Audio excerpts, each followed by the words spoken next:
Compassion as conspiracy. Preparing for harvest. When you plant a crop, you know some weeding is necessary. But you never weed until a crop is strong enough to withstand it. Sadhguru once told me, "It's important to time it right." Despite having made his discovery about Coimbatore being the locus of his operations, Jaggi did not relocate right away. He spent much of the following year in relative seclusion on his farm. He cut down on his activities and devoted long hours to meditation. He was far from idle, however. From a mystic's point of view, it was a year of hectic activity. Jaggi was busy weeding. What exactly was this spiritual horticulture about? Essentially, he says, paving the way for the next phase of his operations. It meant clearing the lives of those with whom he would interact of unnecessary debris. He was creating a situation conducive for all of them to collaborate towards a larger end. I knew there would be instinctive resistance from many quarters of Coimbatore to my plans. I saw it coming, and I was preparing for it, clearing the soil, pruning away as much as I could, he says enigmatically. In 1989, he conducted his first class in Coimbatore. It was attended by 10 people. There was Raja, an engineer who was motivated by nothing more than curiosity and a vague desire to find a cure for his sinusitis. There was Swaminathan, a professor of zoology from Tripur, who had hoped yoga would address his migraines. Punnuswami, the owner of a rice mill, was afflicted with arthritis and desperate for a cure. Geeta, a young engineer, had been vaguely depressed for some time and didn't know why. These were just a few of the people who gravitated towards Jaggi, hesitantly at first, and with a mounting sense of gratitude and well-being later. A Tripur meditator remembers parking his shoes outside the venue with an attendant at his first program, only to find, on entering the hall, that the humble footwear assistant was the teacher himself, transformed now into a riveting speaker. Another meditator found it heartwarming that her yoga teacher didn't merely eat with the participants, but was often seen quietly and methodically chopping vegetables for a meal. This class wasn't just a course of yoga asanas, they discovered. Body contouring hatha yoga was what Jaggi called Columbus yoga, a rebound from the West.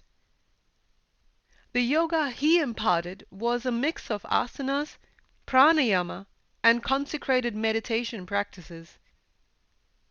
The approach was simple and scientific, his instruction lucid, his discourses forthright and witty.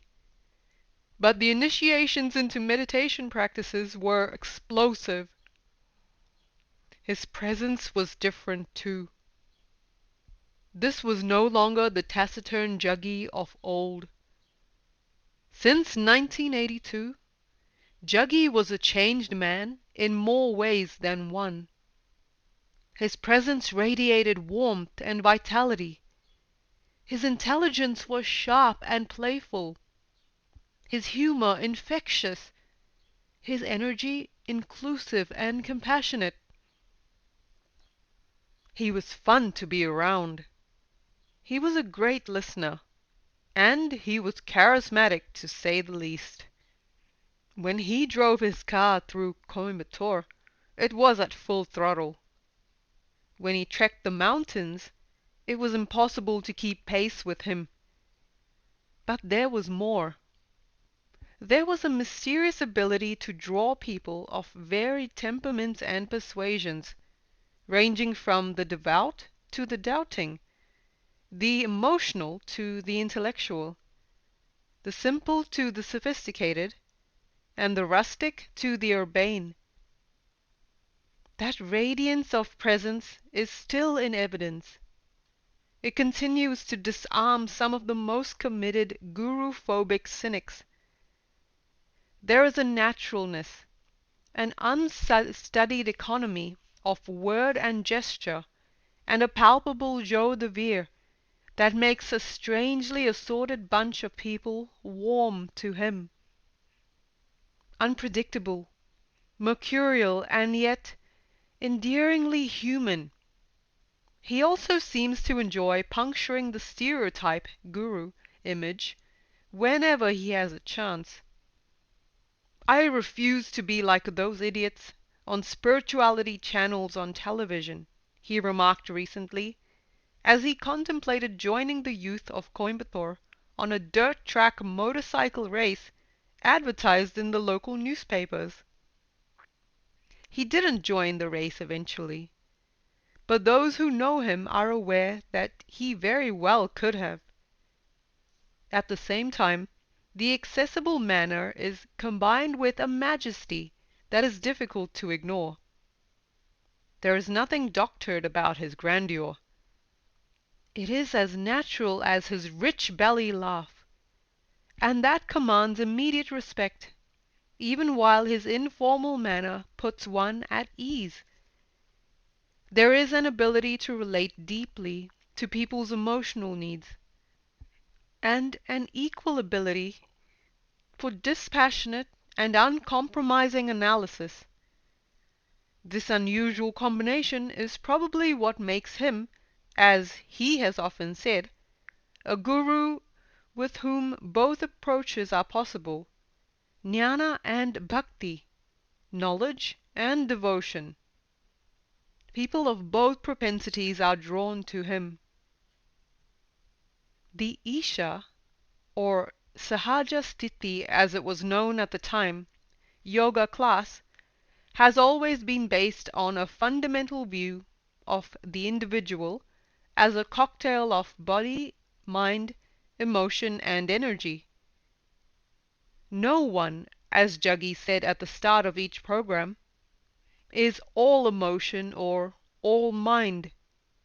Each one is a mixed bag, and it is possible to create a yoga regimen that is suitable for every type of person.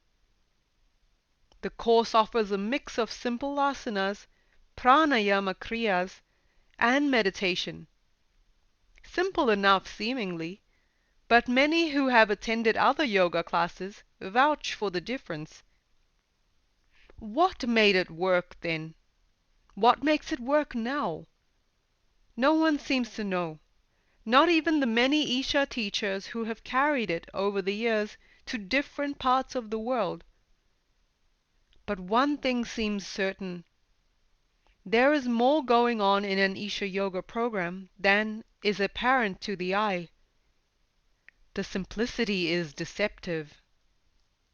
What becomes gradually evident to those who feel the need to marinate in the yoga but don't know why is the fact that each program is simply saturated with the Guru's energy and presence.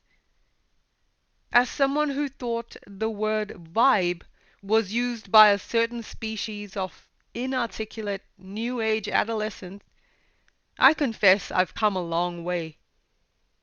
Vibe is actually a pretty accurate word.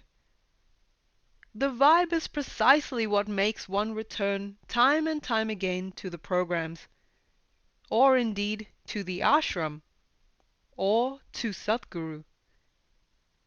The vibe is as tangible as a bell chime, as a deep inner throb, a steady, level pulsation. You recognize it as your guru's. You recognize it increasingly as your own. In 1989, however, he wasn't Sadhguru yet. just a young man in faded jeans and a t-shirt, with a beard, long hair, and his fair share of charm. But things were happening around him. Things no one quite understood. It wasn't just about ailments, physical and psychological, vanishing with the yoga he imparted. That helped, certainly, to give him credibility, but it was more about the way he drew people to him. In a short time he seemed to have become indispensable to their lives.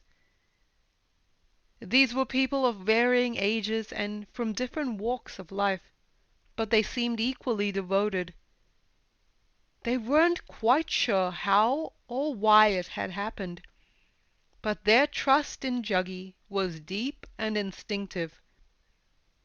When meditators from Karnataka visited Coimbatore, they were amazed at the spell that Juggy seemed to have cast over his Coimbatore flock. It seemed to recall the early prophecy by the soothsayer who had visited the Vasudev home all those years ago. He will graze human beings. Raja, who worked closely with him as a volunteer and later as a teacher, says that the qualities in Juggy which he found most inspirational were his simplicity, his openness, his compassion, and his infinite patience. It was from him that I learned the knack of dealing with people.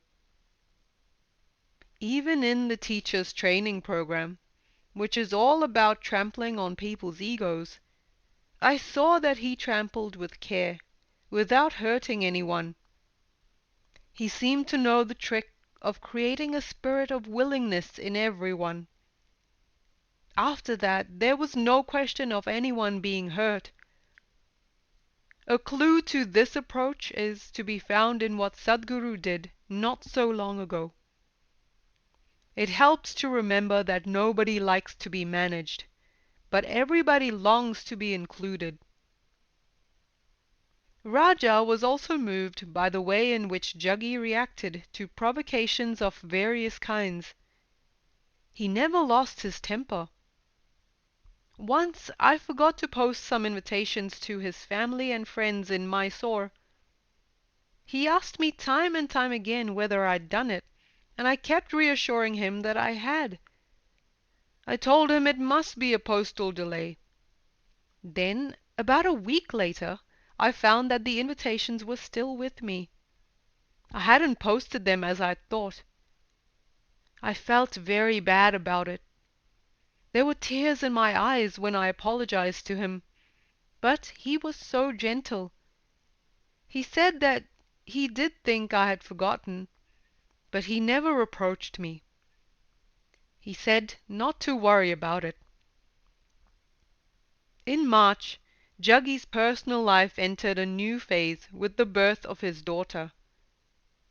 Voluntary parenthood seems an unusual decision for a man who knew he was unlikely to live beyond the decade. Yes, it probably was, he admits, but Viji was very keen on a child.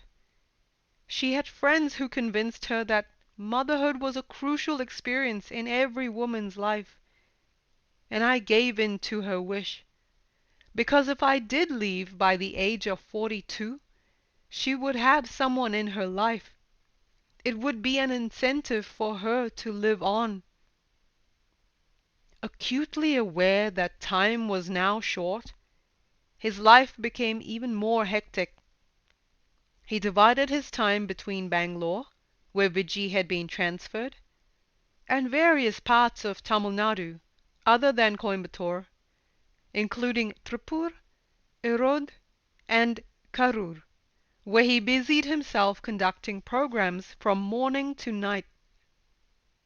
He took his daughter along with him on his travels, and she spent a large part of her early life under the care of various meditators' families. Viji and he managed to meet either in Coimbatore or Bangalore every other weekend. The accounts of some of the senior Isha meditators offer an insight into just how Jaggi appeared to his nascent group of disciples in those days before he made the transition to Sadhguru. I went to a program in 1991 against my will, recounts Indira, now Ma Karpuri. My husband insisted, and I reluctantly agreed to go for just the introductory talk. As Jaggi entered, I had a curious feeling. All my life I'd felt like I belonged nowhere. I'd searched everywhere, in temples, churches, and various spiritual traditions, and had always been put off by the fanaticism and hypocrisy. But here was this yoga teacher entering the class. All I could see of him were his feet, and I had these tears pouring down my face. I remember having this strange irrational thought, how long you've made me wait. And a second later came the thought, if Jesus were on earth, this is how it would feel to watch him pass by. This was the year that Bharati, a young mother of two, who had moved from Vishakhapatnam to Coimbatore after her marriage, joined the class. A clear-thinking, level-headed woman, her response to Jaggi wasn't quite so emotional. It was some 5 or 6 years after I moved to Coimbatore that my sister-in-law told my husband about a new yoga class. She'd been told by someone that it would help her manage her stress, induced by the fact that she could never retain her domestic help, and she thought it might address my husband's long-standing stomach ailment. Bharati had no intention of doing the program herself. I thought my life was reasonably comfortable. Health and fitness weren't a problem. I had my kids, enough money, opportunities for travel, and I wasn't particularly stressed, so I didn't see why I should enroll. But on the day of the introductory talk, I dropped my sister-in-law off at the venue, and she suggested I attend the lecture as well.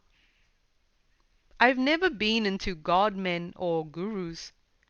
I've never fallen at any Swamiji's feet. But I decided to stay on, simply because I thought this would be a talk on the physical aspects of yoga. I went in and saw this bearded man in a white dhoti and kurta. He didn't look very impressive. He looked small to me in some ways, a bit like Shankaran Pillai, she laughs, alluding to Sadhguru's later iconic creation, the butt of his jokes. While she wasn't particularly bowled over by the new yoga teacher's personality, she acknowledged that what he said seemed to make sense.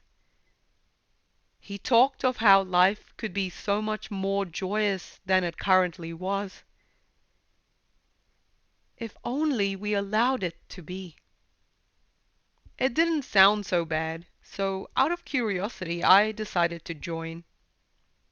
By the end of the program, I was totally sold on this yoga. The initiation into Shunya meditation was the turning point. It was then that I understood for the very first time that there is another dimension to life, a deeper dimension, a dimension worth exploring, worth committing oneself to for a lifetime. I didn't know what it was, but I knew that this Sahaja Sthiti Yoga class was just a front, that this man knew something and had something very huge to offer, and I wanted a taste of it. A couple of weeks after the program, Bharati happened to be at lunch with Sadhguru and a few members of her family. I was just sitting quietly, not paying attention to anything in particular, when slowly an involuntary tremor set into my being and body. The vibration in the body became so obvious that, not wanting to cause any embarrassment to myself, I went out of the room. But the tremor wouldn't cease for over an hour. I would say that this was my first real glimpse of Sadhguru's energy and reality. Suddenly, the simple yoga teacher seemed to be turning into something much larger than she had ever envisaged. He appears so very unassuming, but if you just allow it, his energies invade your inside and go on a rampage to destroy that which is called you and reveal the actuality that you are. In my case, the invasion happened despite my resistance. Suddenly there was a discontent and strife in my life which had been absent earlier. What I thought was life was not life any more. What I thought was well-being was not well-being any more. What I thought was happiness was just an illusion. Ultimately, it became clear that what I had in life was not everything, nor was it the ultimate. Bharati maintained her distance from the yoga teacher, even while he became an increasingly important presence in her household. Her sisters-in-law frequently invited him over when he was in Coimbatore, and the opportunities for interaction increased. Though my energy spoke a different language right from day one, my logic wouldn't allow him to encroach on my privacy in any way, she says. Even though she continued to address him formally as Sir, she was aware of feeling helplessly drawn towards him. At the same time, her meditative experiences in his presence grew in intensity. Life was exciting. He intrigued me enormously. And above all, I trusted him. I don't know why, but I knew I could trust my life to him. Indira found her life turning hollow and curiously thin in a matter of days. When I returned home after the introductory talk, even my home seemed strange to me. My husband and my job seemed alien. I was so disconnected. The only switch that was on was my connection with Juggy. On the 4th day after the class, I went up to him. Before I could say a word, he said, "I know what's happening with you. Just relax." He knew me instinctively and strangely. I trusted him right away. For all his gentleness and warmth, Juggy's personality had another quality that all these early meditators recognized right away: an intensity. He was a man in a hurry, that was clear, says Indira. And though we were all mad about him, we also knew in our hearts that this man did not belong to us. I sensed intuitively that he'd come into my life to do something for me that no one else could or would even dare try. I recognized he wouldn't hold my hand. I sensed that he could be ruthless. But it was already too late to back out. I had no choice about it. My world was falling apart. I felt scared, suspended in a kind of limbo, and at the same time I knew it was right. I started hearing my heart beat, feeling my breath in a way that I had never had before. She recalls the time Juggy gave Bharati and her a photograph of himself. Careful not to rouse her husband's ire, she hid it in her cupboard among her saris. One day she received a call from Jaggi in Mysore.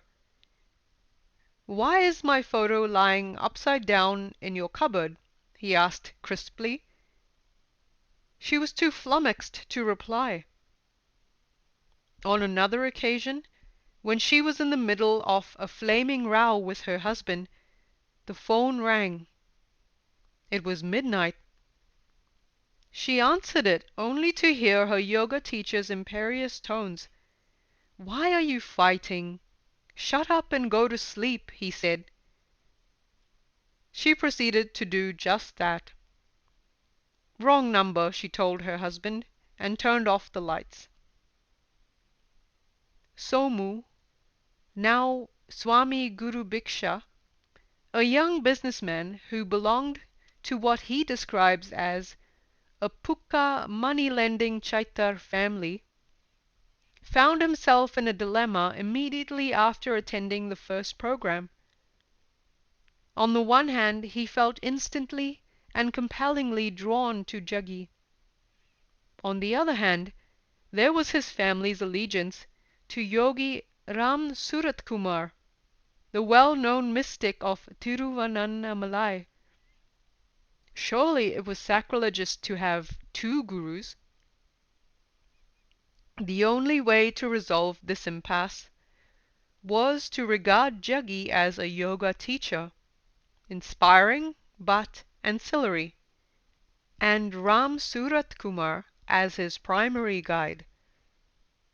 The dilemma lingered for several years, even as his trust in Jaggi increased. The conflict was finally resolved once I was planning my visit to my hometown near Karaikudi in 1993. Jaggi told me then that two people in my hometown would inquire after him. He asked me to convey his regards to them. When I reached home, that's exactly what happened. I was stunned. I probably knew deep down by then that Jaggi was my master, but this incident confirmed it for me. I felt that Jaggi was conveying to me indirectly who my true guru was. The classes grew more frequent and rapidly more popular.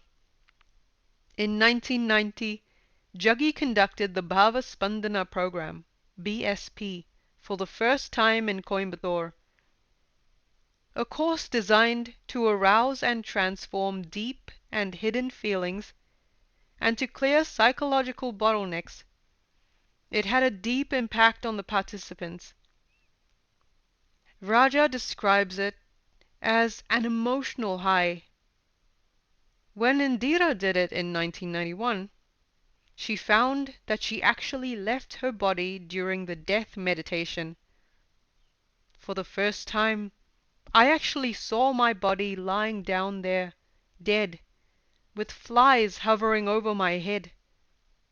It cured me of my fear of death forever. The program was far too emotionally charged and volatile for Bharati's taste. She wasn't quite sure why intense emotion had to translate itself into such ear-splitting decibel levels, but she was able to sit through it as a spectator. It was far too emotional for me. Everyone was weeping and laughing, and I couldn't see why. At the end of day 3, I had to squeeze out a tear to keep the others company. But the program didn't disappoint me either. Already there was the sense of a rapidly unfolding journey of excitement and discovery. There were odd experiences that seemed to keep happening around the young yoga teacher.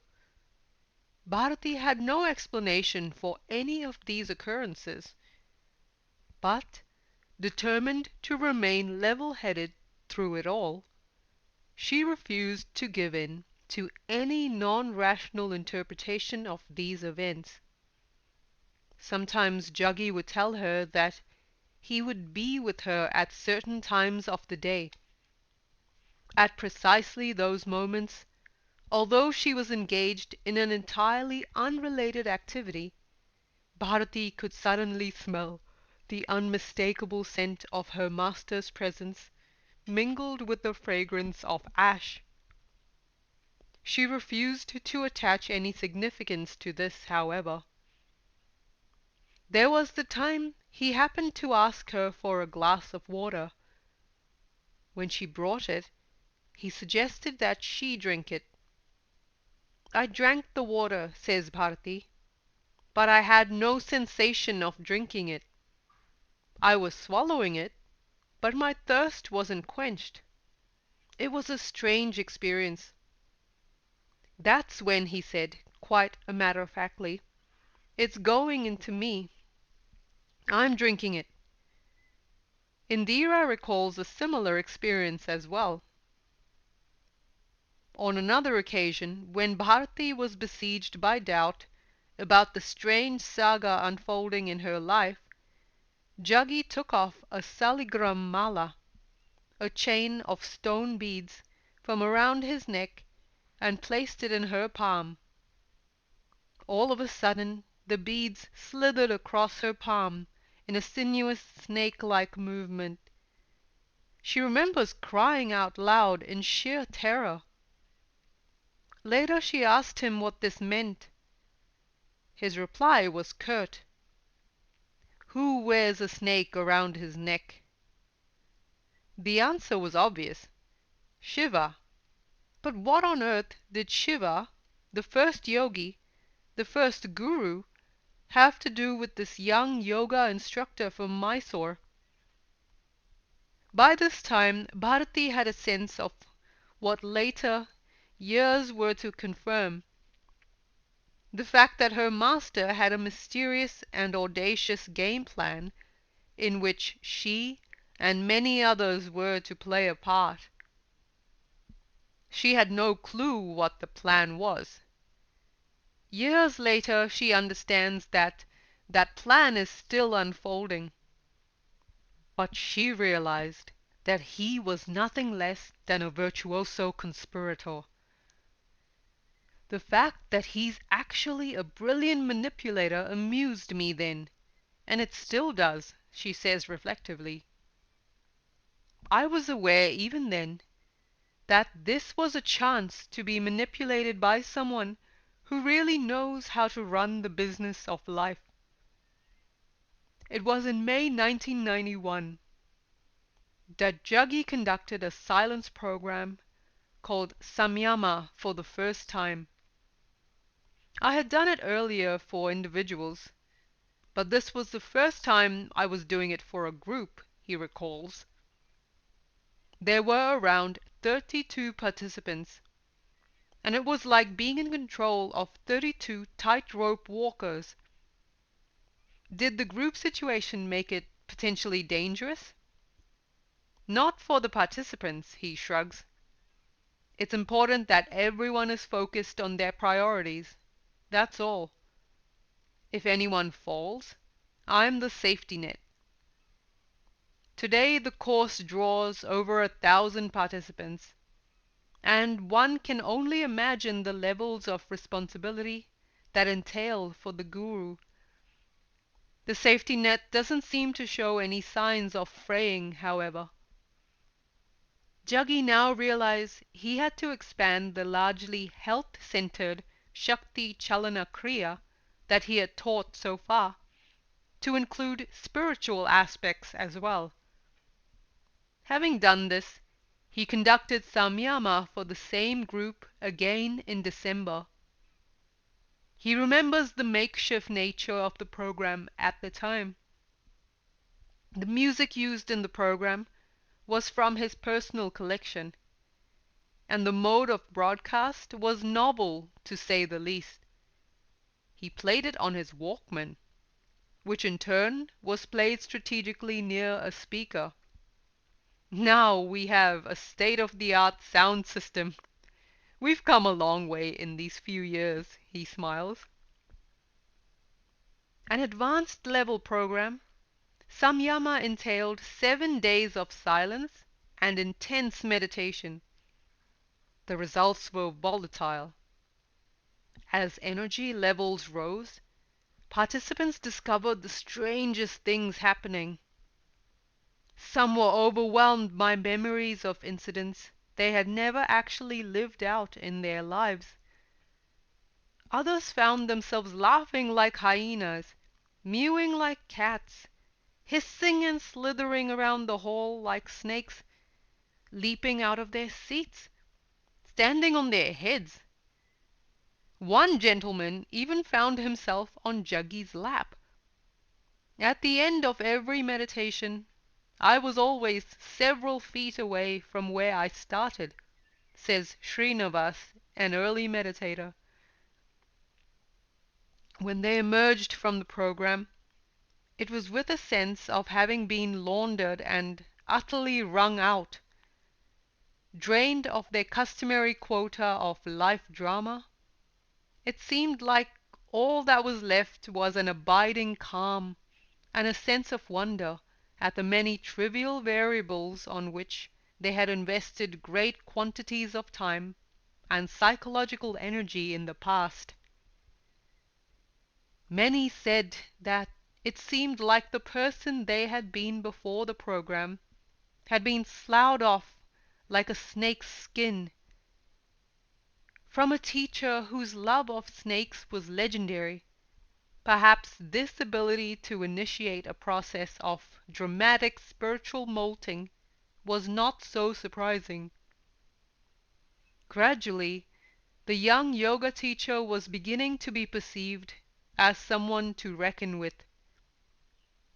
The program, which takes participants through intense meditation, continues to arouse deep and life-changing responses. As energy levels rise, Sadhguru explains, areas of unconscious experience frequently start surfacing as well. In the early courses, the memories of past lifetimes that rose were often vivid and luminous. However, he weeded out this component in later programs on the grounds that people could get sidetracked by these recollections. The crucial aim, he says, is to work out one's karma at an energy level. It is unnecessary for this to be worked out as conscious memory. In her Samyama program in May 1992, Bharati suddenly found herself slipping out of her body while in meditation, and had the distinct experience of traveling to another place and time. She saw herself in a rural landscape, standing beside a prostrate figure. There was a great commotion around her, and she felt herself consumed by grief. She knew she was the woman in the picture, and realized that the man before her had died of snake bite. In a flash it struck her that the dead man was none other than her own master, Juggy, in another lifetime. She also knew that she had returned yet again to this lifetime to become his disciple. Bharati was simultaneously aware of herself as a woman weeping in anguish and as a woman lying unconscious in a meditation program. She was a witness to the past and the present all at once. She was aware of participants crowding around her, of Juggy tapping her forehead, working on her chakras, trying to bring her back to consciousness. She was vaguely amused by the mounting anxiety that had seized the group. It was 40 minutes later that she opened her eyes and looked at her master. I knew it wasn't her hallucination. I knew when I emerged from this state that my association with this man had been from elsewhere, from an earlier place and time. She knew now the reason for her deep sense of connection with him. But there was no emotion in her gaze. It was a strangely dispassionate clarity.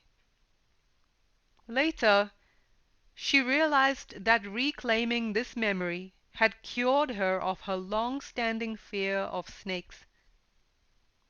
In a later Samyama program, she had another brief but vivid glimpse of two wiry, naked sadhus striding along at a great pace. As she watched the scene, she knew intuitively that she was the younger of these two men, and that the other was none other than Juggy. The master was walking rapidly, and seemed to be in the grip of a strong emotion.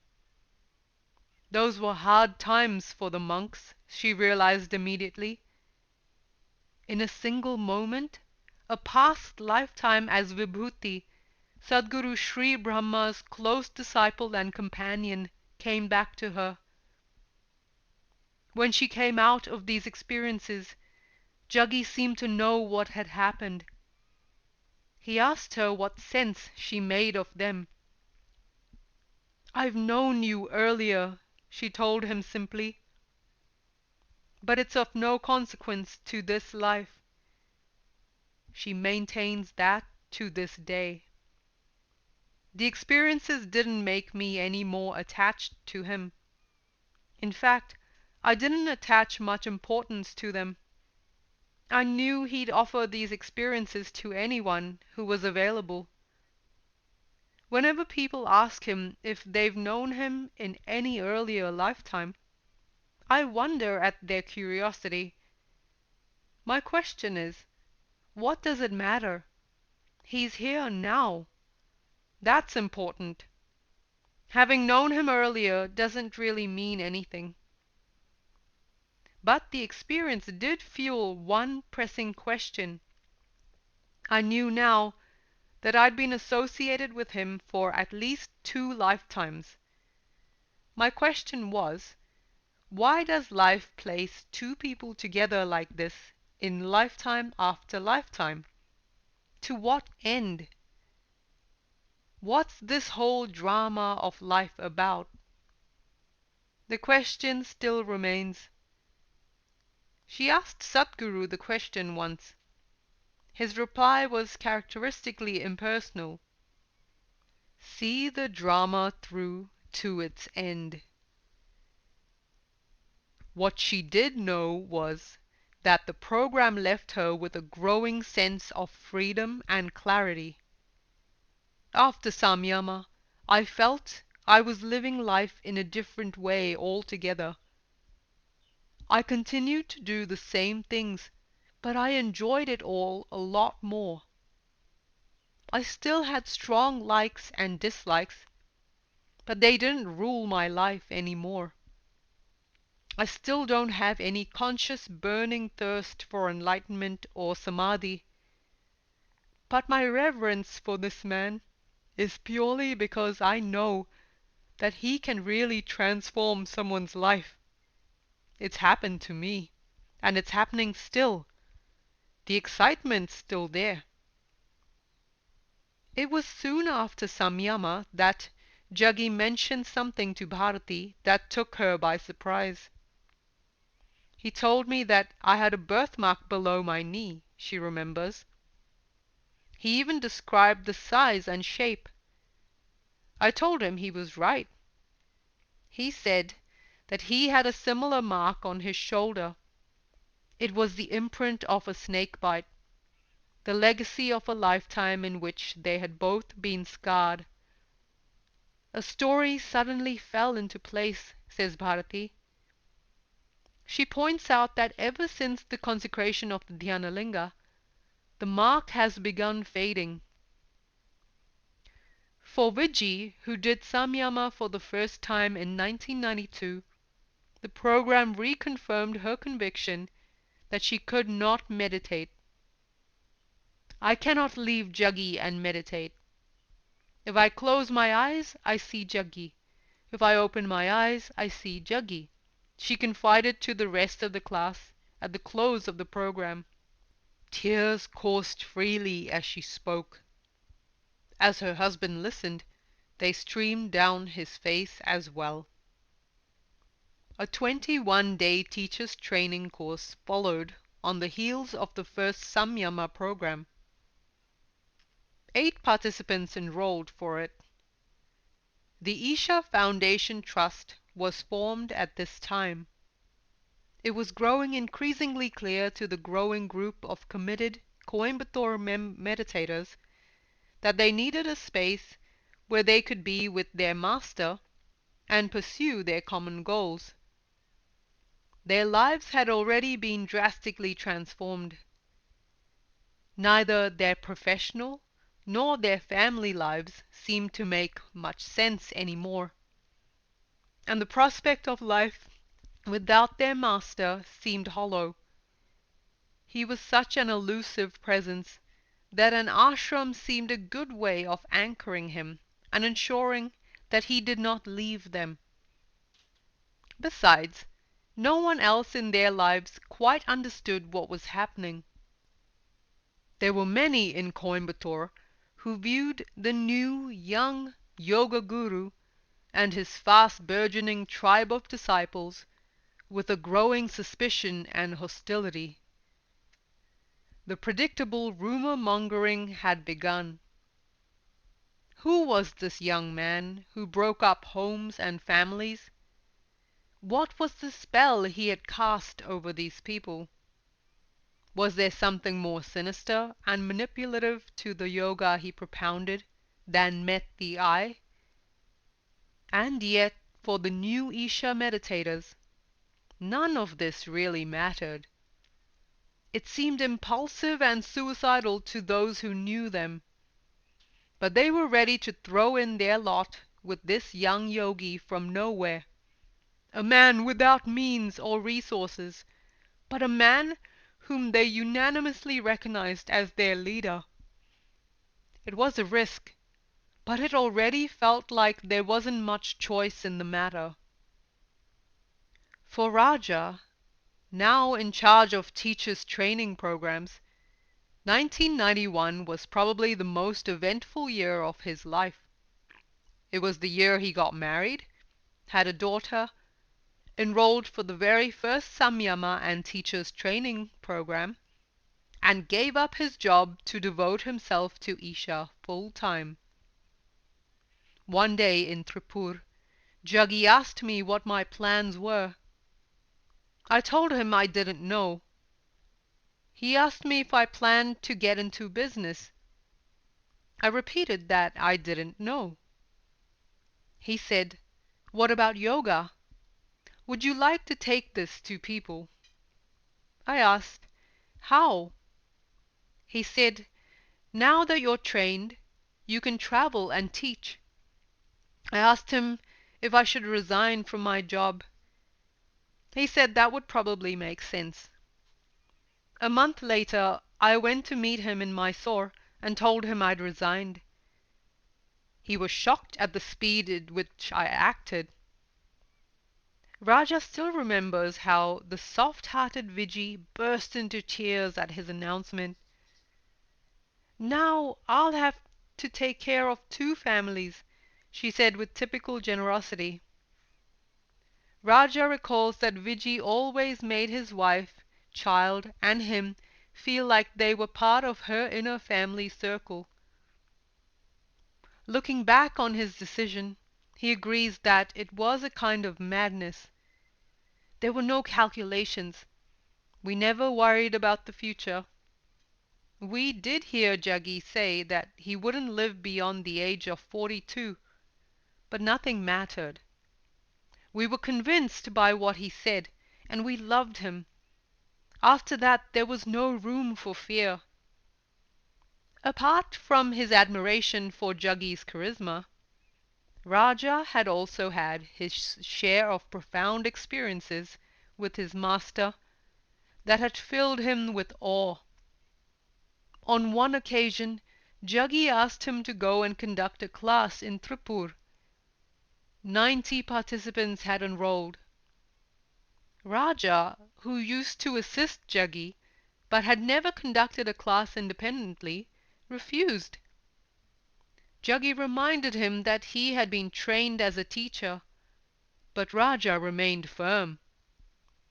Eventually, Jaggi suggested that he conduct the introductory talk and promised to arrive soon after to conduct the program himself. Raja boarded the bus to Tripur, expecting Jaggi to follow him in his car. I did the introduction that evening. The next morning there was no sign of Jaggi. I called the office in Coimbatore. I was told he'd gone to Mysore. I tried him there, but there was no trace of him. He'd just vanished. Nervous and fuming, Raja conducted the entire program himself. Days later, Jaggi appeared just before the initiation process, smiling infuriatingly. On investigation, Raja found that Jaggi had been in Coimbatore all along, but he had deliberately avoided Raja's frantic phone calls. When some volunteers asked him why he didn't put poor Raja out of his misery, Jaggi replied that this was the only way to get him to conduct a class himself. He added, "Raja thinks he's conducting the class. The fool doesn't know I'm with him daily." Raja was shocked when, days later, Jaggi pointed out a few specific instances in the program when he had slipped up. He remembers another occasion when he and Jaggi were having lunch during a Samyama program. The night before, Raja had noticed a young female participant who seemed to be in an altered state of consciousness. Jaggi had noticed it too, and had instructed him to keep a close watch over her. In the middle of lunch, Jaggi suddenly rose and rushed into the hall. The girl was slumped near the dais, unconscious. Jaggi, whose right hand seemed to have gone mysteriously limp, asked for some oil. When the oil was brought, he worked on the young girl's chakras for a length of time. Eventually she regained consciousness. Later, Jaggi told Raja that the girl had not merely left her body, she had actually appeared to him as a disembodied being in the middle of lunch, giggling wildly. That was the reason he had rushed abruptly into the hall. He had known that it was a life or death situation. Such things were always happening around him, says Raja. Then there was the time when Jaggi took a group on a trek up the Kumara Parvat in Karnataka. Just before the trek began, he looked up from a book he was reading and casually informed the group that Lord Kartikeya, or Muruga, the six-headed Dravidian warrior deity, Shiva's first son and a yogi in his own right, had left his body up on this very hill. Less than a quarter of the way up, Jaggi was seized with tremors. He fell and writhed helplessly on the rough ground. It was clear that he was struggling to retain his hold on his body. The meditators had seen him in these samadhi states before, and they began rubbing his legs, which invariably turned cold and numb at such times. He asked for a stone to be brought and rubbed it several times against his forehead at the Agnya Chakra. When he recovered, he seemed a changed person. He continued the journey with them, silent and forbidding. That night, when the party camped halfway at the mountain, he led them through certain meditations. The strangest things kept happening, says Raja. Some were sobbing, others shaking. Srinivas kept standing up in the middle of the meditation, bringing the tent down. The next day, Jaggi asked the group to go ahead up the mountain without him. When they returned after a particularly powerful meditation on the summit, they brought back a curiously shaped rock that they were told was a Shanmukhalingam. Juggy held the stone for a while and then handed it over to the other members of the group. For Raja it was hot to touch, while some of the others started rolling and shaking as soon as they came into contact with it. Later, Juggy explained that a great yogi, very possibly Kartikeya himself, had left his body on this mountain. That was responsible for the incredibly powerful energy that permeated the place. For Raja, the incident only confirmed that life around his master could never be anything but unexpected. Initially, despite his students' eagerness, Juggy seemed opposed to the idea of any kind of institutionalization. "I don't want to be tied in any one place. There are so many ashrams in the country already. Why do we want to start another?" But he gradually began to capitulate. "I needed support and land for the Dhyanalinga," he says, looking back on his decision. "That necessitated the formation of a trust. I also realized I had to support a growing community of seekers, so an ashram seemed to make sense." Did his free spirit feel oppressed by the growing responsibility? Not really, because I've always seen it as play, not as work. Yes, it means an increase in the levels of arbitration and meditation. I do get a little irritated by that every now and then. After a long pause, he adds, "There are times when I feel I would rather be walking the mountains than managing an ashram and yoga center. But it doesn't really matter. Inside, I'm still a recluse. I'm still in perpetual silence." Are there ever any lapses in that inner silence? He smiles. Even those lapses happen in full awareness. And so, in 1993, the seeds of the Isha Yoga Center were sown. The sight of the center took everyone by surprise. The meditators had their own ideas about this. They shortlisted several possible places around Coimbatore for the purpose. Bharati remembers how Juggy was taken by local meditators to several scenic spots in Kerala and Karnataka.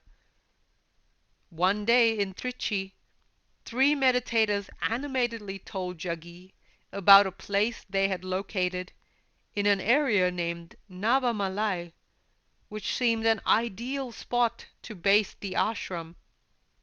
But despite their enthusiasm, they remembered that Juggy didn't seem satisfied.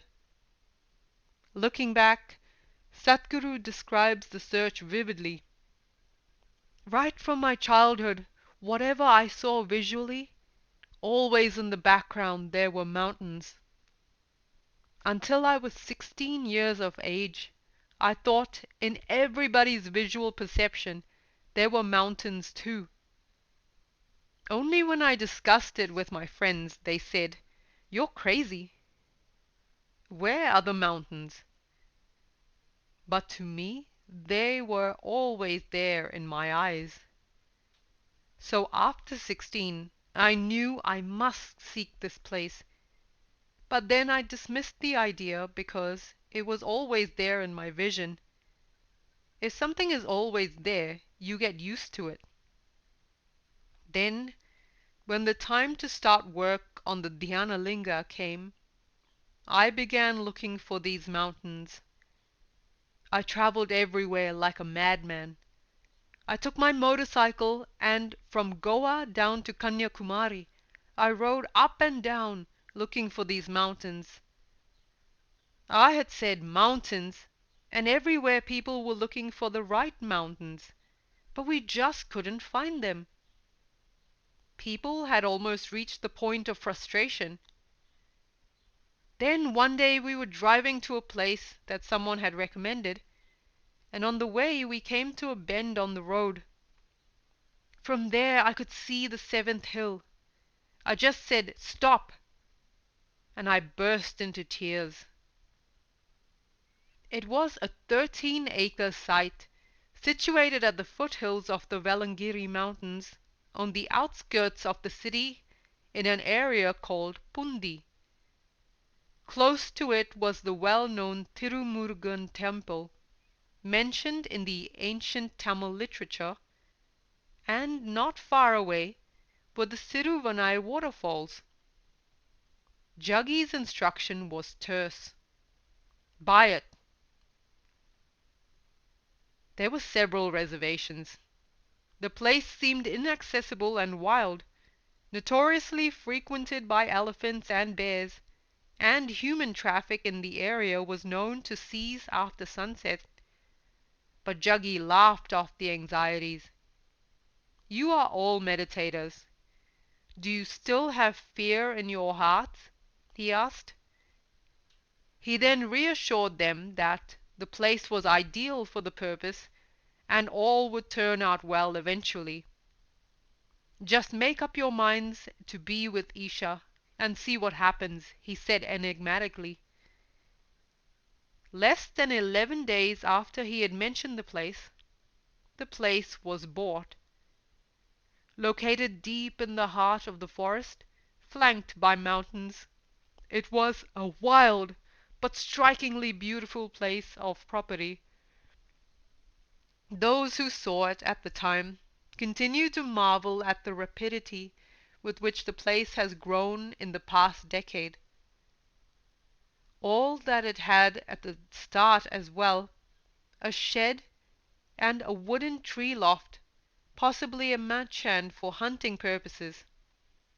Today the land has a meditation hall, a multi-religious shrine, a Devi temple, a temple tank, a school, a rejuvenation center, a conference center, offices and cottages that house 300 residents and several guests. Many more acres have been bought, and plans for expansion are still afoot. Amazingly, the fast-growing human settlement has not marred the beauty of the place. It remains one of the most architecturally tasteful ashrams in the country. Its simple, elegant, environmentally friendly design gracefully complementing the context rather than clashing with it.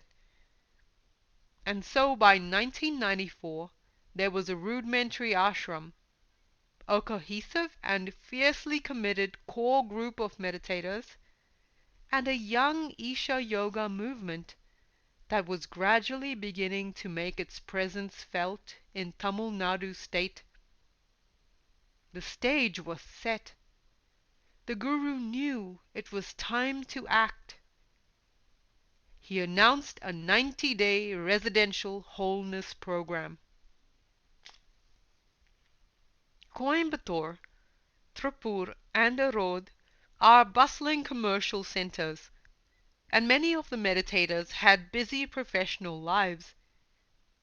Others had families and households to manage.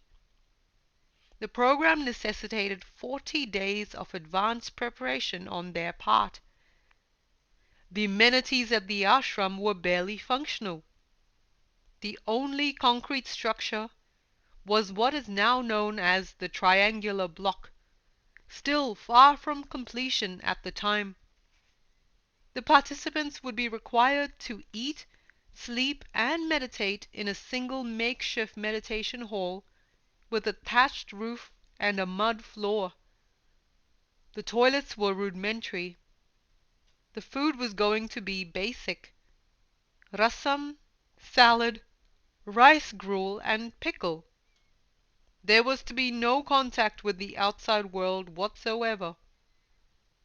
On the day before the program, the Coimbatore rains were so torrential that the road to the ashram was jammed and the water levels were rising steadily. It seemed insane and unrealistic to expect people to enroll for a program this long and strenuous. 50 registered. All turned up. 48, as predicted by Juggy, made it to the end. The program was actually a blessing in disguise, says Bharati. All of us were already in the grip of a kind of collective madness.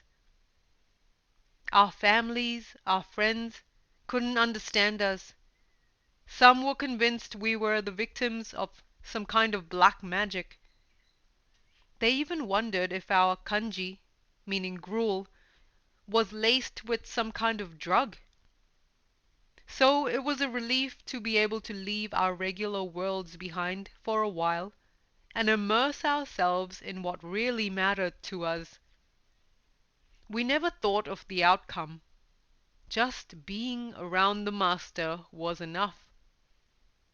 She had directly approached her father-in-law, the head of the family, and told him that she proposed to do the program and planned to leave her children with her visiting mother while she was away. He did raise an eyebrow when she mentioned that she'd be away for 3 months, but she convinced him that going for a yoga program was no different from traveling to study or work. Raja, who attended along with his wife, also left his 3-year-old daughter with his parents. We didn't know what we had enrolled for, but we knew that in a single program, Juggy had been able to change us deeply. He often said that in a 3-month program, he would transform us entirely. That was a challenge.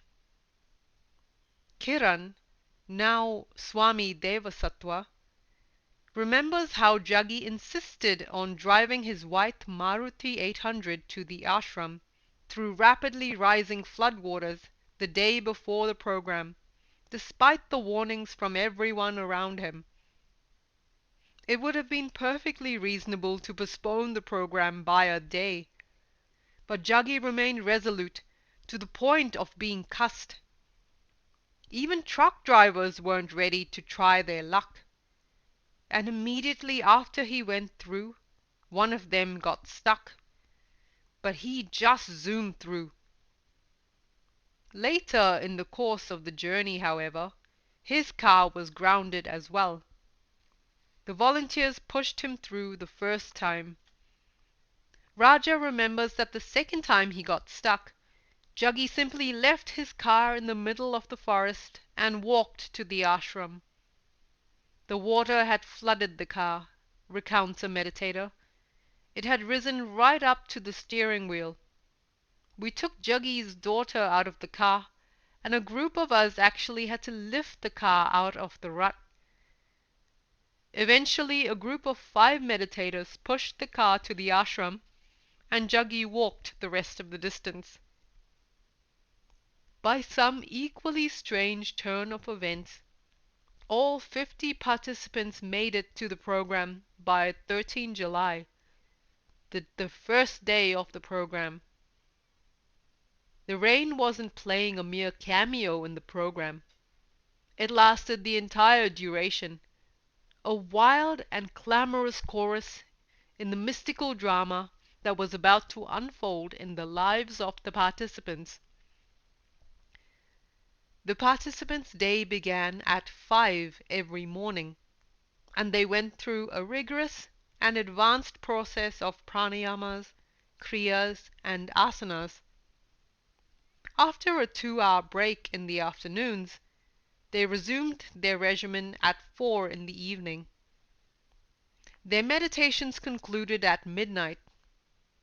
It meant around 14 to 15 hours of sadhana or daily practice. Juggy made it clear that these were practices that could only be pursued in the presence of a master and in a controlled atmosphere. The point of the program, they were told, was to activate all the 7 chakras and empower them to experience life at heightened levels of awareness. Some of the practices enabled them to perceive the play of the 5 elements in the different parts of the body. Other kriyas enabled them to see the subtle distinction between the right and the left parts of the body in terms of the quality of the energy. They also discerned the presence of the central passage, or the Shushumna. He said he wanted to set us on fire, says Bharati, and that's what he did. What happened in that meditation hut was fantastic. I don't think it can ever be recreated. There we were, a bunch of us wanting nothing more than to be around this person we loved, a person who seemed always to be on fire. He was different in those days. He was a man with a mission. We could see that even though we had no idea what it was. He was a fireball, burning with a strange energy, a passion. Just being around him was enough to turn us mad as well. It was a rough and rugged life, Raja recalls. But there was a passionate sense of commitment that bonded the group. Their focus was Jaggi, and that made even the inconveniences seem like part of a grand adventure. It sounds absolutely crazy, says Kiran, who was a volunteer at the program. But even an outsider like me could tell the difference between the inside of the meditation hut and the outside.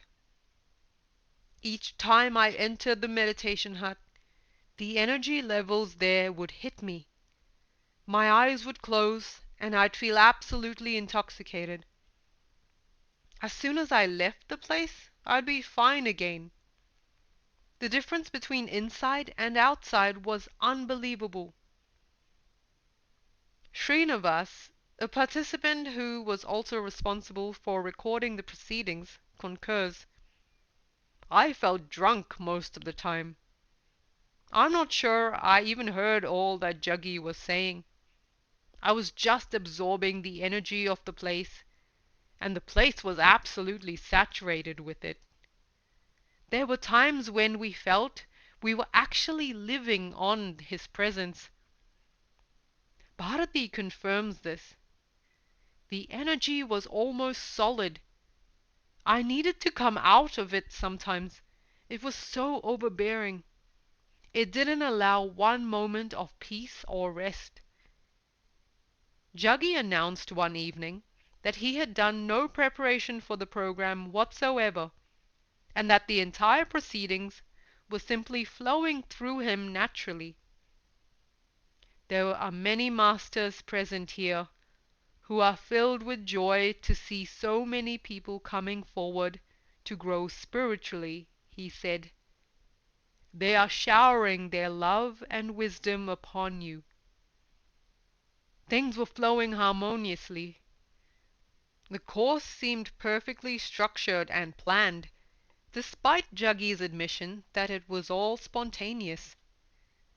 The participants' level of perseverance were also high, and yet it wasn't easy. The cheerless monotony of the diet, for one, began to slowly wear them down. One morning, one of the participants, Suman, couldn't control her tears at the sight of the ritual cup of rasam, accompanied by dreary slices of beetroot. Jaggi learned the cause of her distress and arranged for vegetable biryani to be served the next day.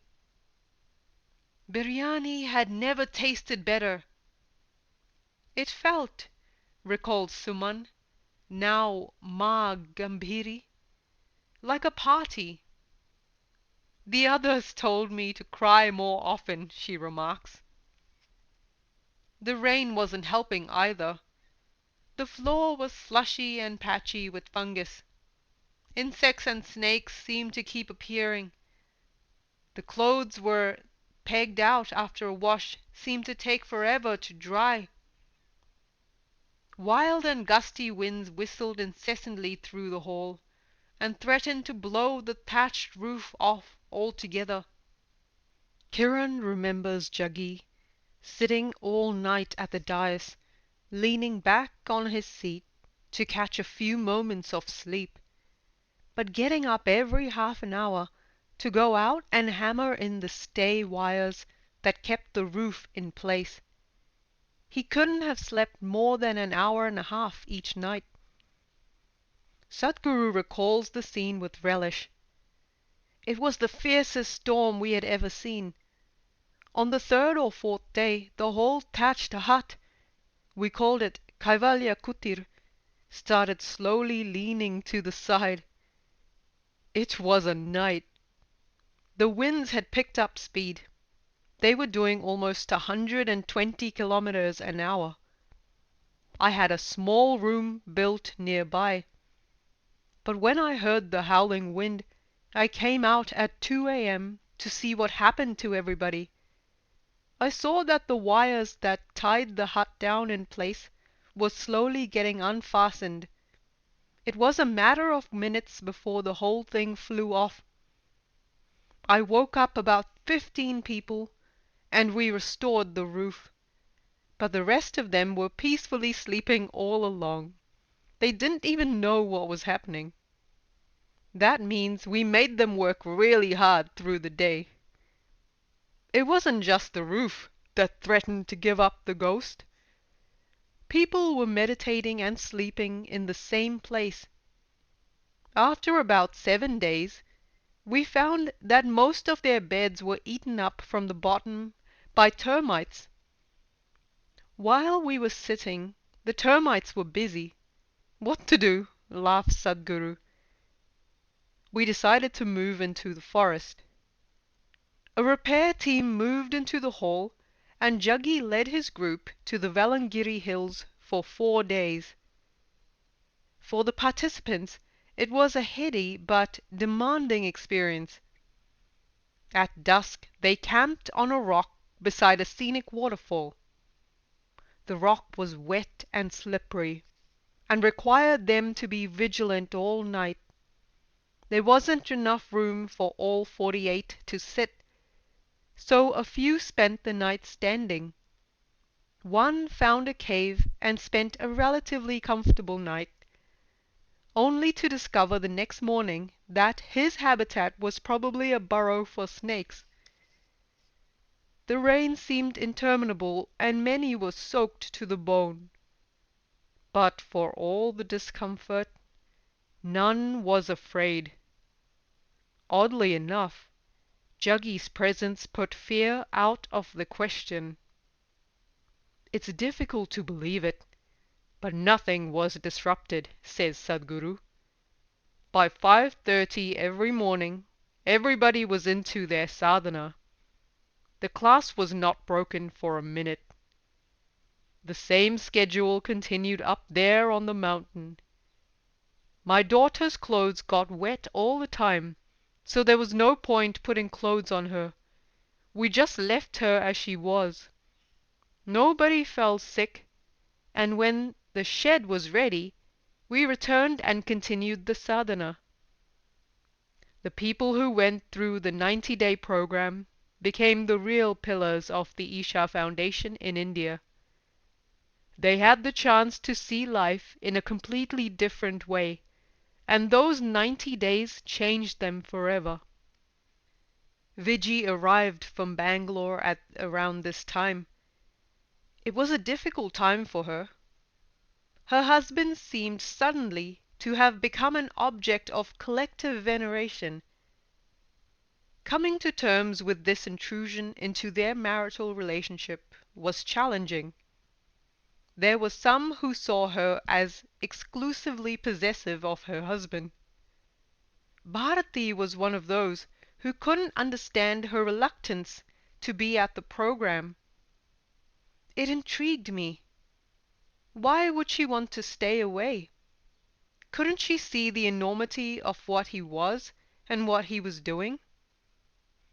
However, Juggy's treatment of Viji during all her emotional upheavals remained consistently gentle.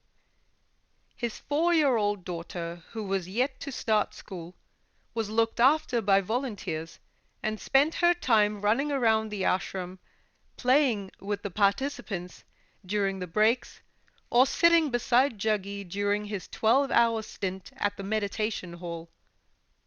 A participant recalls how she often fell asleep at the dais and was carried back to the room by Juggy after midnight. While Juggy was a gentle parent, he never seemed to fuss over the child unduly. Once, when the girl had a severe cough, a participant remembers feeling concerned about her health. Juggy, however, seemed quite unperturbed. But the next morning, the participant discovered that the cough had disappeared entirely. Given how intense it had been just the night before, this sudden disappearance was inexplicable. The participant wondered about it at the time, but the even more mysterious events of the next few days were to push this incident out of his mind. For most unnerving of all was the transformation in Juggy himself. As the program progressed, he seemed to bear little resemblance to the warm friend and mentor the participants had known. This was a new man before them, and they weren't sure they liked the change. There were no smiles, no friendly inquiries after their well-being. His manner was grim, focused, and forbidding. His speech was curt, and his very presence disturbing. Those who had thronged around him just a few days ago now shrank from him. Suddenly he was a stranger. It was at this point that Juggy, to use a phrase widely used in Isha circles, unleashed the Guru within him. We suddenly saw him just the way he was. This was the core, we realized, with all the social niceties peeled off. Raw, intense, molten. Being with him was unsettling, but being without him was terrifying. He was no longer a person, just an ageless presence. And that hall witnessed some scenes that no mortal can imagine, says Kiran. 1994 was the year that Nelson Mandela was elected president. It was the year of the Rwanda massacre, the year the United States sent its forces to the Persian Gulf, the year of the notorious O.J. Simpson case. It is interesting to be reminded of these global events because the proceedings in that meditation hut seem to have taken place in a timeless zone. For the meditators themselves, date and time had lost all meaning. Life had assumed a curiously mythic quality. They had always known that their connection with their yoga master was much more significant and compelling than others could ever imagine. But now they began to get their first inkling of just why that was the case. The plot was larger and more outrageous than they had ever dreamt. The goldfish bowl of their lives had been lifted, and they were no longer the heroes of their own private soap operas. Suddenly they realized that they were part of a vast drama in which they had their allotted roles to play.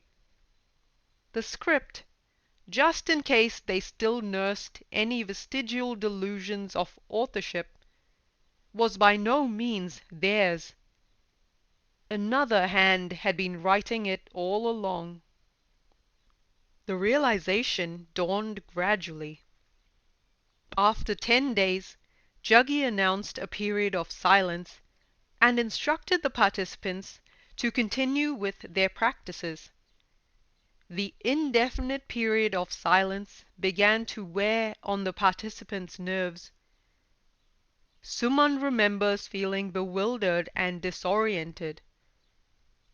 I had always known the charming side of him. There was now a great difficulty in accepting the other side. He could be curt, and wouldn't think twice about cutting you down to size in public. It was a totally different personality. After he announced the silence, he retired to his room. He rarely came to see us. Instructions for the day would be written on a board every morning before we woke up. It was a body-breaking schedule. We never got more than 4 hours of sleep. But it was also psychologically and emotionally breaking. I didn't understand what was going on. I felt confused, angry, and resistant. Snakes had been regular visitors to the program and were routinely caught and carried back to the woods by a few trained volunteers. But at this point, the group had begun feeling directionless, and when a snake crawled in, it provoked alarm and offered a much-needed diversion. Raja saw the snake go past Juggy's room and knocked on the door to alert him. He had no clue at the time that his master was an ace snake catcher. Juggy emerged, carried the snake out, and dropped it in the wild. When he returned, he looked like a thundercloud. He asked those who had broken the silence to identify themselves.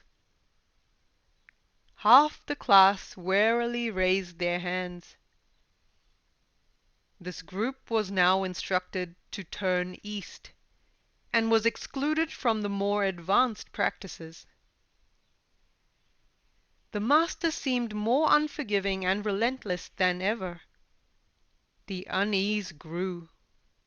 It was a period of deep turmoil for those who had been excluded. But Juggy was not particularly consoling.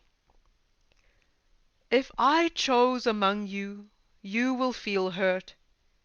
But nature has its own way of choosing. Those who are not entitled to something drop out by themselves. Those who went on to the next phase were taught a powerful practice that lasted over 3 hours and concluded with a brief kriya. One of the participants recollects how his mind went entirely blank during the kriya, a phenomenon that lasted for over 15 minutes. Can it really last this long? He wondered, and that was the first thought to enter his mind. He found himself becoming acutely aware of each thought that entered his mind subsequently. This was the first time I realized that I was part of a program that was an opportunity in 1,000 lifetimes. I also realized suddenly that I was in the presence of an extremely powerful master.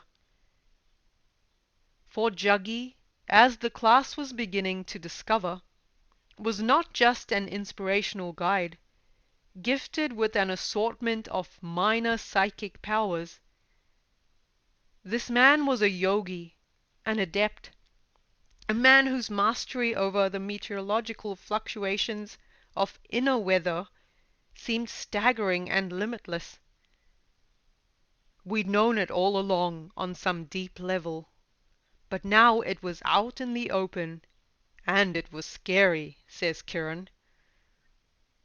Many more things were coming out into the open, and they weren't designed to allay fears either. As the atmosphere in the group grew more intense and subtle, dreams began to grow more vivid and horrific. One participant found that his dreams were resumed each night from exactly where they had been interrupted the night before. Juggy advised the participants to watch their dreams closely. He explained that the negative aspects of their unconscious mind, their karmas, were being expelled by the intense sadhanas, and these still hung smog-like over the hall. These were responsible for the nightmares.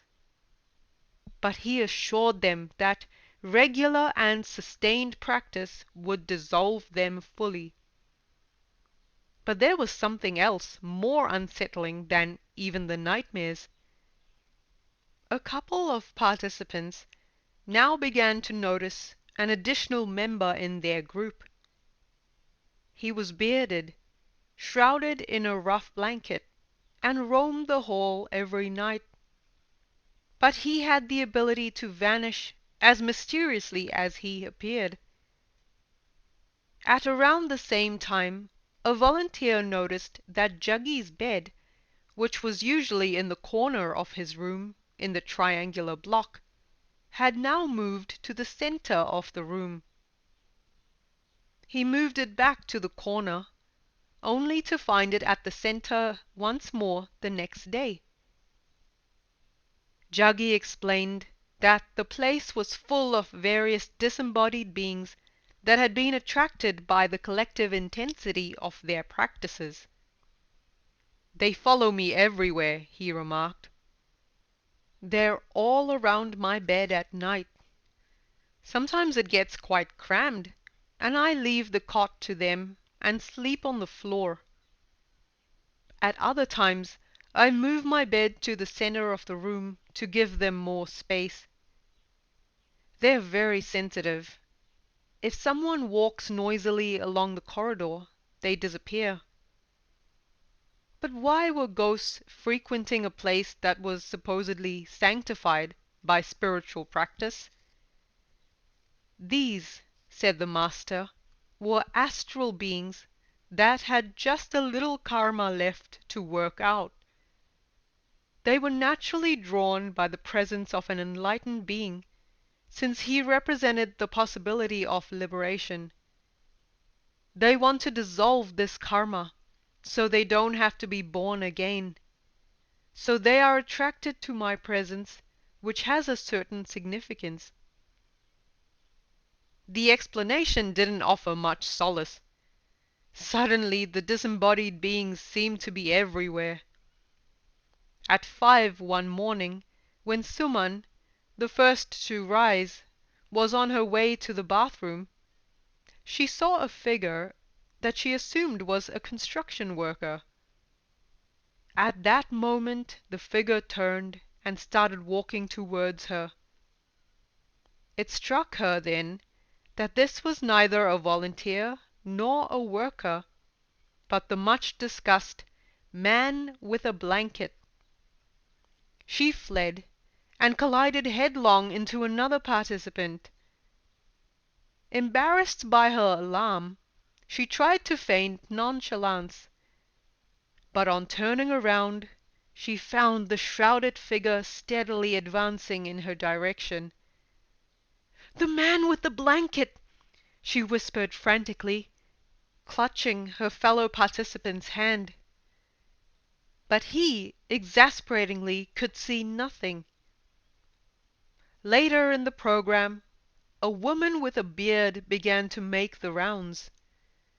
Suman's sister, also a participant, was the first to see her and mentioned it to Juggy. He confirmed it. "She lived at a time when women weren't encouraged to pursue spirituality," he explained. "But her desire to attain enlightenment was intense. She could have attained by the sheer intensity of her desire, but somewhere within her was the idea that she had to be a man to pursue this path. That is why she grew a beard. If she could see how many women there are in this program, perhaps she would have felt different. But she cannot see." The meditation sessions were now punctuated by sharp and persistent visions. Suman, for instance, had a vision of a tall, dark young man in a jungle with a quiver of arrows. Something about the man's presence convinced her that he had an intimate connection with nature, that he belonged to the forest around him. Another participant saw himself as a priest of a Shiva temple, also engaged in the service of a spiritual master. Yet another saw himself as part of a small group of 5, surrounding a man whom he recognized as his master. But this was a different-looking Jaggi. He was taller, carried a staff, and his appearance was powerful and intimidating. He saw an enraged mob attack the group. Some disciples were injured, and the group dispersed. He managed to run away and hide. In a second vision, he saw himself looking feverishly for his master. He managed to find him in a forest, surrounded again by a small group of disciples. "How could you leave us? You've deserted us," he reproached his master time and again. That very evening, Jaggi talked about a man who had lived 360 years ago in Madhya Pradesh. An ardent Shiva devotee, he was part of a tribe of snake charmers that wandered from door to door, from village to village, sometimes sharing intuitive insights with the inhabitants. He happened to fall in love with a Brahmin girl, and from that moment on, his life was doomed. Hounded by her relatives, he was finally surrounded and taken captive, and one of his own snakes let loose on him. "He still carries the mark of that snake bite on his body," said Jaggi, and showed the class a sharply etched imprint of snake fangs on his shoulder. There was a moment of silence. Then various participants, including Bharati, haltingly disclosed their own visions of Bilva, the snake charmer. Jaggi went on to speak of another lifetime. He talked of Sadhguru Sri Brahma, a sadhu and powerful yogi with a raging temper. He talked of how the yogi had done his best to gather support for a seemingly impossible life mission. Although he had the necessary technical knowledge at his fingertips, the master's purpose was sabotaged by a hostile social situation. His own singular lack of social skills made it difficult to appease this growing tide of antagonism. He then revealed how a single male disciple had accompanied Sadhguru Sri Brahma out of Coimbatore all the way to a temple in Kudapa.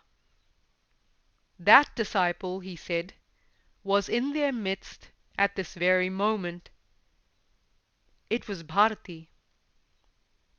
For Bharati, who sat silently listening to this, the disclosure did not come as much of a shock. She had already discovered this during her second Samyama program, when she had had a vision of herself as a male sadhu, accompanying her master on a long and inhospitable journey.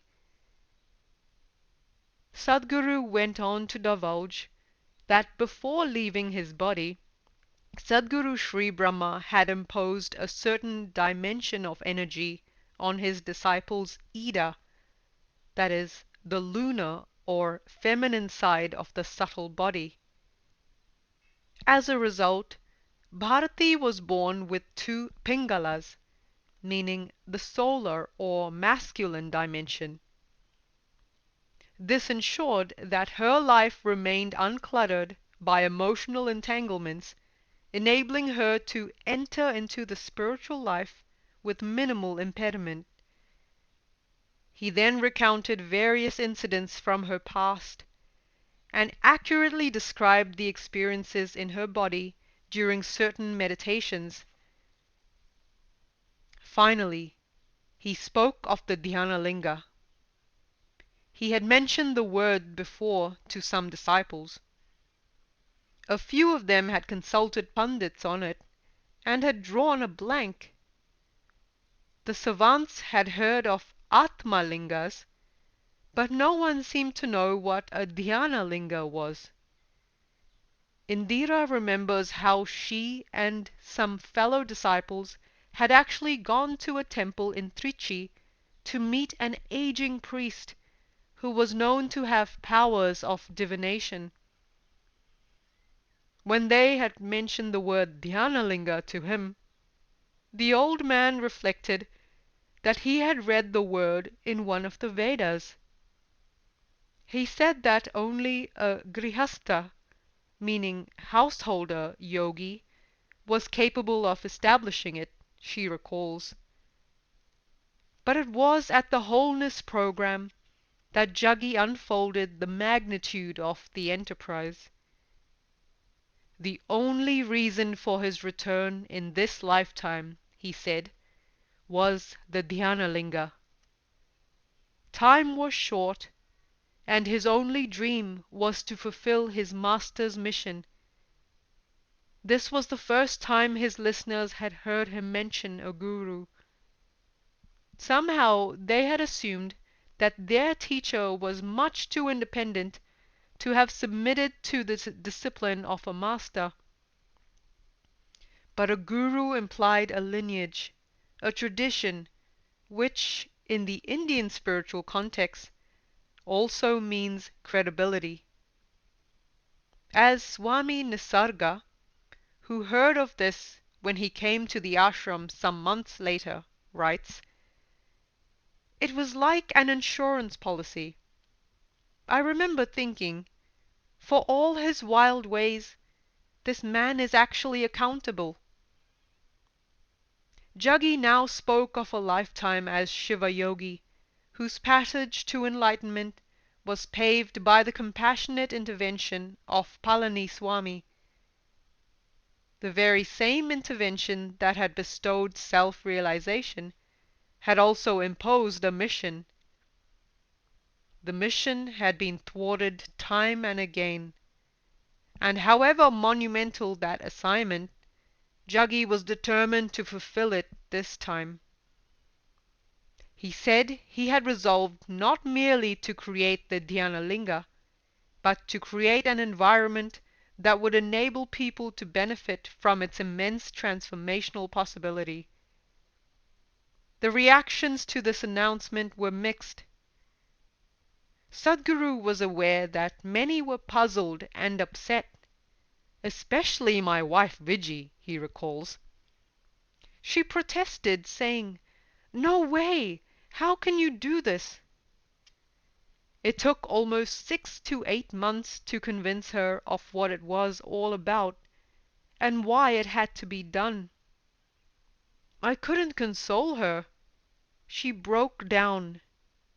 She said, "No way are you going to do this. You taught us that it is not about looking in buildings of stone and mud, that it's all about looking within. You are the one who took away all my gods, and now I'm happy. Now you want to introduce a god into my life? I'm not going to take this." Later, we invented cleverer words for it. Multi-religious temple, meditation shrine. But at that time, when I said temple, there was this huge resistance. There were others who said, "No, let's build a school. Let's build a hospital." I said, "No, all this yoga is only goodwill business. I just want to build the Dhyanalinga temple. That's all I'm here for." It was yet another unsettling moment, a moment of deep inner conflict, one that pointed all over again to the fact that the man they thought they knew wasn't quite what he seemed to be. Sadhguru had, in fact, warned them of that fact a year ago, when he told them to prepare for changes in the imminent future. On the day we wanted to register the Isha Foundation, there were 6 people with me, he says. Wonderful people, all of them. But I told them, see, all of you are getting into this officially now. I owe it to you to tell you now that I am in disguise. When I take it off, will you still be with me? There were protests. One meditator exclaimed that he'd been cured of asthma, another of diabetes. How could their faith in him ever waver? Gradually, however, his meditators were to discover the challenges of living around a man with multiple masks. A mystic in mufti, they were to discover time and again in the coming years, wasn't a comfortable proposition. His restless, fluid, liminal presence was bewildering, even threatening. It was impossible to predict his next move, his next role, his next project. Even today, his quicksilver changes of persona raise the question for many who know him. Who is the real Sadhguru? Bharati remembers feeling a surge of disappointment at the time. This was someone who had spoken against going to temples, and now he was proposing to build one? But it was clear that the master was in earnest. It was also clear that he was in a hurry. He reminded us that he wasn't going to live beyond the age of 42. Time was ticking away. We had to make it happen, she says. She had often had several personal experiences of the way in which Juggy's explosive meditative states pushed him perilously close to death. As he'd go into deeper states of meditation, his feet would sometimes grow cold, and it would seem like he was about to leave the body. At such times, we'd have to vigorously rub vibhuti on his feet to bring him back. His contact with the body at such times was so fragile that the meditators could see that their guru was unlikely to be able to sustain his body for much longer. I see now that he's a huge schemer, says Bharati. He's a contradiction. On the one hand, he's this tremendous ball of fire, but he's also terribly, terribly patient. He takes his time to make the kill. When he described the Dhyanalinga as a process of creating an energy form without any pujas and mantras, we began to slowly realize that this entire wholeness program was not just about establishing an ashram. It was about something more, much more. It was also beginning to dawn on the participants that they had not gathered here by accident.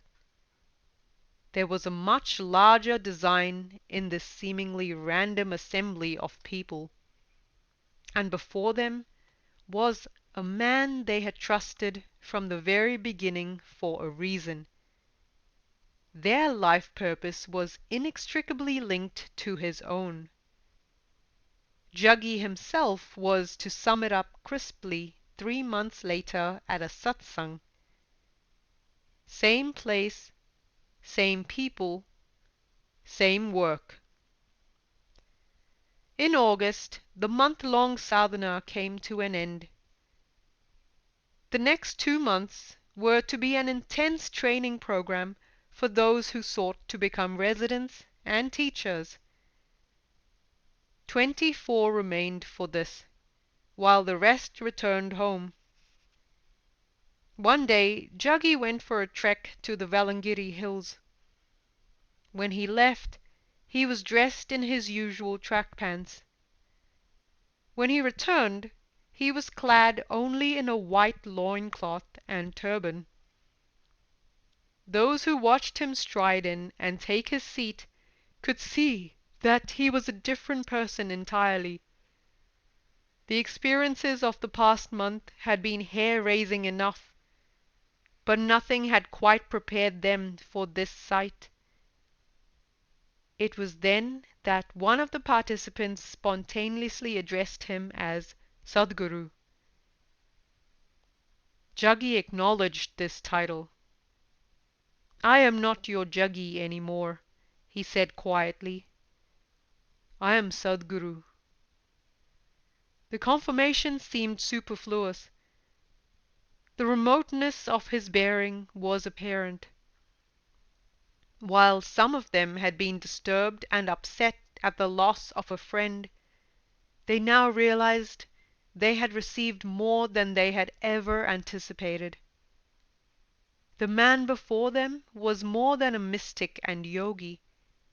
He was a master, a guru. Raja remembers how he and Viji had gone up to him and curiously touched his headgear. Viji tried to remove the turban, but he just turned and gave us a look. That's all it took. We backed off immediately. It was in the latter part of the program that Sadhguru took the participants to the 7th Valangiri hill. It was here, he said, that Sadhguru Sri Brahma had cast off his body. It was also here that he had made his promise, "I will return." He did keep his promise, says Sadhguru, but this lifetime will be his last.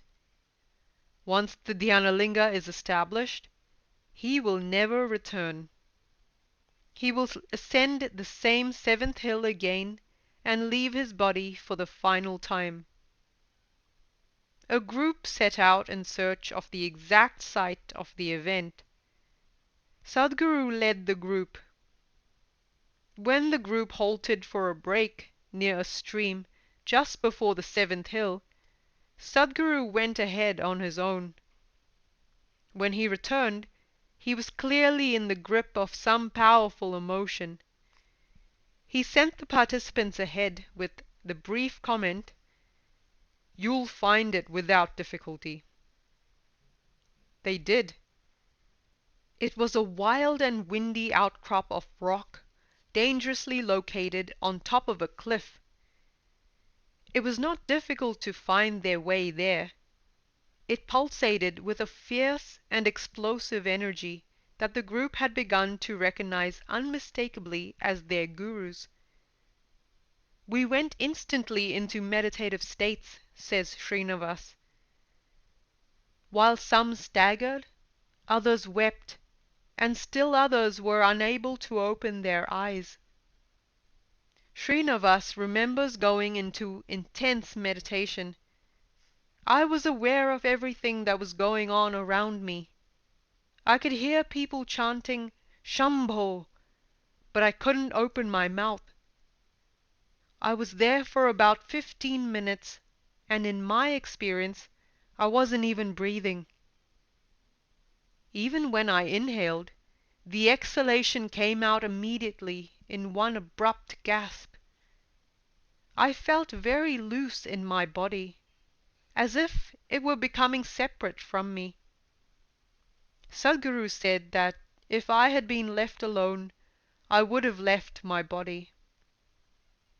Srinivas also remembers the time he accompanied a small group, including Sadhguru and Bharati, to the mountain caves that Sadhguru Sri Brahma used for his meditation. The group decided to spend 4 days there. The energy there was so powerful that the air actually felt solid. You could cut through it with a knife, he recalls. They ate, swam, and meditated late into the night, and the levels of intoxication were intense. I was drunk all the time, he recalls. Sadhguru would ask, "Should we have a party?"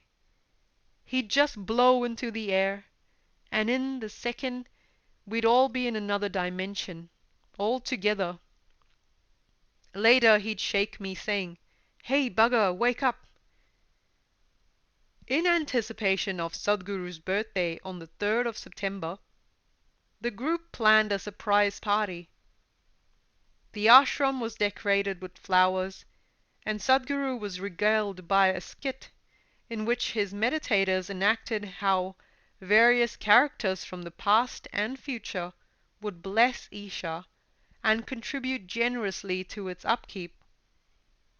Visibly moved by the proceedings, Sadhguru embraced each of them and offered each one of them an initiation.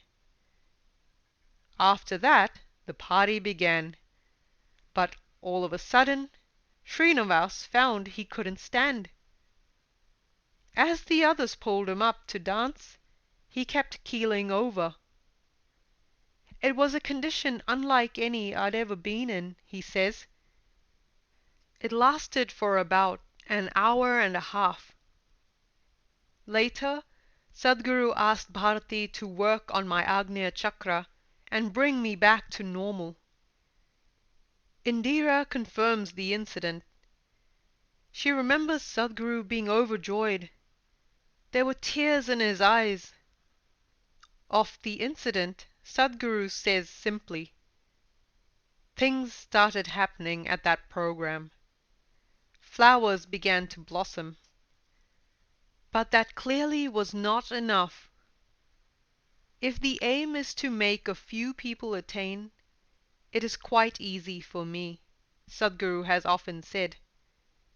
But we want to make the possibility available to many.